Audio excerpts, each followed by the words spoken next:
এই display রেবনের ইস্যুগুলো display মানে আমরা অনেক দিন ধরে কাজ করি ডিসপ্লে আপডেট দেওয়ার পরে বিশেষ করে s20 s21 ultra s10 note 10 আপডেটের পরে গ্রিন হয়ে যায় কি আর নোট 10 প্লাস মানে s20 আলট্রাগুলো সাদা হয়ে যায়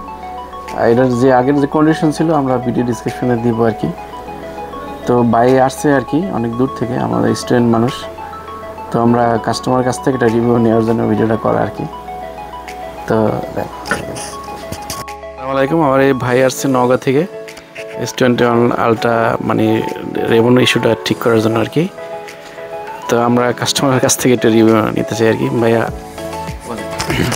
আসসালামু আলাইকুম আমি নওগাঁ থেকে আসছি তো আমার শখের ফোনটায় হঠাৎ হচ্ছে ডিসপ্লেটা সাদা হয়ে যায় তো আমি হঠাৎ ভাইয়ের ভিডিওটা দেখলাম দেখার পরে এখানে আসলাম দেখলাম যে অনেক ওনার ওখানে অনেক প্রযুক্তির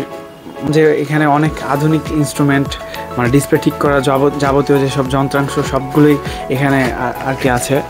তো দেখার পর প্রথমে একটু ভয় ছিলাম যে আসলে ঠিক হবে কি না তো আলহামদুলিল্লাহ এখন আমার ফোনটা ঠিক হয়েছে আমি আসলে অনেক খুশি ভাই খুব ভালোভাবে আমাকে সার্ভিসটা দিতে পেরেছে সবাই দোয়া করেন আসসালামু আলাইকুম